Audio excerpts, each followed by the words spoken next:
নমস্কার বন্ধুরা, আজকে সকালে আমার মা চিতই পিঠে বানিয়েছিল, তারই একটা রেসিপি তোমাদের সাথে শেয়ার করছি।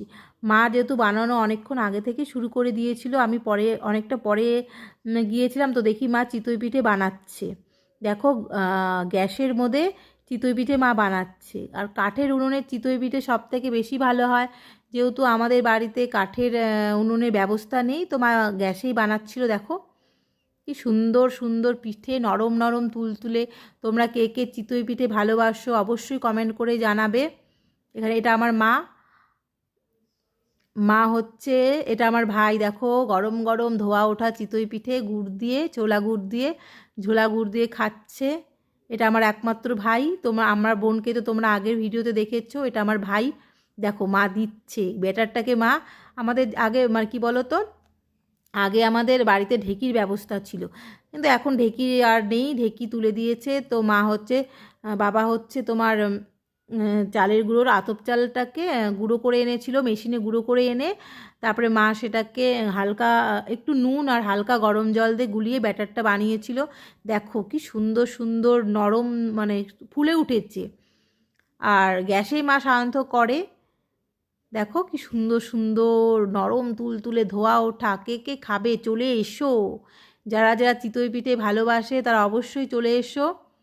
আমার মা তোমাদের গরম গরম চিতই পিঠে ভেজে ভেজে খাওয়াবে। আমার তো খুবই ভালো লাগে ঝোলা গুড় দিয়ে চিতই পিঠে খেতে, অসাধারণ লাগে আমার। দেখো এই দেখো ব্যাটারটা মা দিচ্ছে। আমাদের তো গ্যাসেই করে।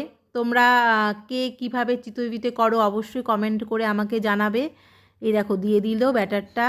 আর আমাদের দেখো এর মধ্যে এখন চিতই পিঠে তৈরি হচ্ছে। তো অসাধারণ হয়েছিল খেতে, নরম নরম গরম গরম তুলতুলে চিতই পিঠে। দেখো গ্যাসের মধ্যে করে। তোমরা কে কীভাবে করো অবশ্যই কমেন্ট করে আমাকে জানাবে।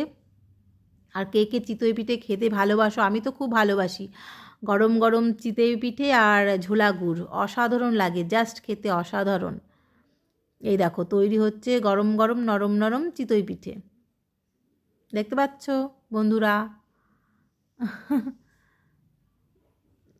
আমার মা তৈরি করছে গরম গরম নরম নরম চিতই পিঠে।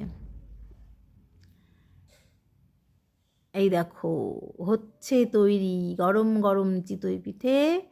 আর এখন এটা তুলবে গ্যাসে। খুব ভালো হয়, আমি আগে জানতাম না, কিন্তু এখন মার কাছে শুনলাম গ্যাসে খুব সুন্দর সুন্দর চিতই পিঠে হয়। এই দেখো, দেখেছো? এই যে হয়ে গেছে তৈরি।